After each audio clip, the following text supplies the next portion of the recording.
মিয়াখিনিয়ে তেওঁলোকৰ নাম সলনি কৰি হিন্দুৰ নাম লৈ অসমৰ অসমীয়া থলুৱা মানুহৰ উপাধি লৈ অসমৰ আহোম জনগোষ্ঠীৰ উপাধি লৈ নানা ধৰণে কিন্তু অসমীয়া হুংকাৰ দিবলৈ তেওঁলোকে আৰম্ভ কৰিছে। আৰু এটা ডাঙৰ কথা হৈছে যে এওঁলোকে অসমৰ অসমীয়া জীয়ৰী বোৱাৰীক মুকলিকৈ ধৰ্ষণ কৰিম বুলি তেওঁলোকে ভাবুকি দিয়ে। গতিকে এই ধৰণৰ কৰ্মকাণ্ড কোনো কাৰণতে সহ্য কৰিব নোৱাৰি। আমি মিয়াৰ উৎপাত চাই আছোঁ আৰু যাৰ পৰিপ্ৰেক্ষিতত আজি আমি জাতীয় সংগ্ৰামী অসমে শিৱসাগৰ সদৰ থানাত এই মিয়াবোৰৰ বিৰুদ্ধে আমি এজাহাৰ দাখিল কৰিছোঁ।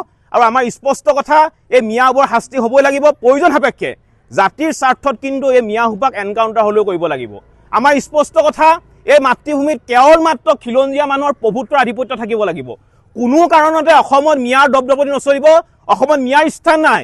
মিয়াই গৈ বাংলাদেশত দপদপনি আৰম্ভ কৰক, আমাক ক'বলগীয়া একো নাই, কিন্তু অসমত নহ'ব। অসমখন হৈছে কেৱল মাত্ৰ অসমীয়াৰ আৰু অসমীয়াৰে আধিপত্য থাকিব লাগিব। আৰু এটা আমি কথা ক'ব বিচাৰিছোঁ যে মিয়াসোপাই সামাজিক মাধ্যমত সততে আমি কোৱা দেখা পাওঁ যে অসমখন অসমীয়াৰ বাপেৰৰ সম্পত্তি নি বুলি তেওঁলোকে প্ৰশ্ন কৰে। আমি ক'ব বিচাৰিছোঁ যে অসমখন অসমৰ প্ৰতিজন খিলঞ্জীয়া ভূমিপুত্ৰৰ পৈতৃক সম্পত্তি হয়। কাৰণ ইয়াত আমাৰ কেৱল মাত্ৰ খিলঞ্জীয়া আমাৰ ভূমিপুত্ৰসকলৰ পূৰ্বপুৰুষসকলৰ অৱদান আছে, ইয়াত মিয়াৰ অৱদান নাই। মিয়াই গৈ বাংলাদেশত দম্ভালি মাৰক, বাংলাদেশত গৈ তেওঁলোকৰ অধিকাৰ বিচাৰক, কিন্তু অসমত নহ'ব। আৰু জাতীয় সংগ্ৰামী অসমে মিয়াৰ বিৰুদ্ধে আমি যিখন অভিযান চলাই আছোঁ, অভিযান চলি থাকিব। হাজাৰ ধুমুহা আহিলেও, হাজাৰ শক্তি প্ৰয়োগ কৰিলেও কোনেও আমাৰ এই অভিযানটোক আমাক বাধা দি ৰখাব নোৱাৰিব। মিয়া আমাক খেদিমেই। এটাও মিয়া কোনো কাৰণতে উজনি অসমত থাকিব নোৱাৰিব, আমাৰ কথা স্পষ্ট।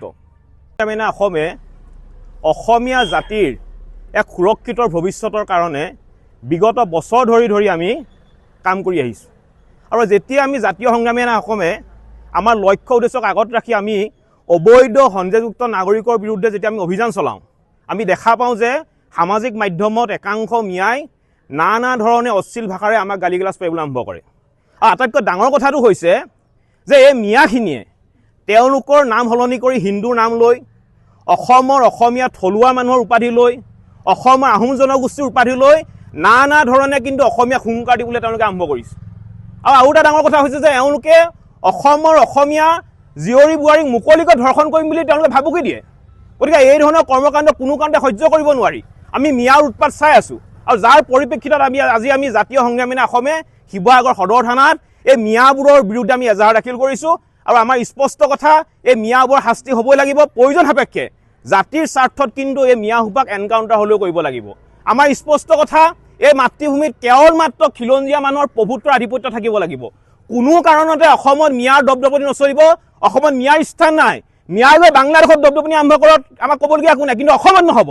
অসমখন হৈছে কেৱল মাত্ৰ অসমীয়াৰ আৰু অসমীয়াৰে আধিপত্য থাকিব লাগিব। আৰু এটা আমি কথা ক'ব বিচাৰিছোঁ যে মিয়াসোপাই সামাজিক মাধ্যমত সততে আমি কোৱা দেখা পাওঁ যে অসমখন অসমীয়াৰ বাপেৰৰ সম্পত্তি নি বুলি তেওঁলোকে প্ৰশ্ন কৰে। আমি ক'ব বিচাৰিছোঁ যে অসমখন অসমৰ প্ৰতিজন খিলঞ্জীয়া ভূমিপুত্ৰৰ পৈতৃক সম্পত্তি হয়। কাৰণ ইয়াত আমাৰ কেৱল মাত্ৰ খিলঞ্জীয়া আমাৰ ভূমিপুত্ৰসকলৰ পূৰ্বপুৰুষসকলৰ অৱদান আছে, ইয়াত মিয়াৰ অৱদান নাই। মিয়াই গৈ বাংলাদেশত দম্ভালি মাৰক, বাংলাদেশত গৈ তেওঁলোকৰ অধিকাৰ বিচাৰক, কিন্তু অসমত নহ'ব। আৰু জাতীয় সংগ্ৰামী অসমে মিয়াৰ বিৰুদ্ধে আমি যিখন অভিযান চলাই আছোঁ, অভিযান চলি থাকিব।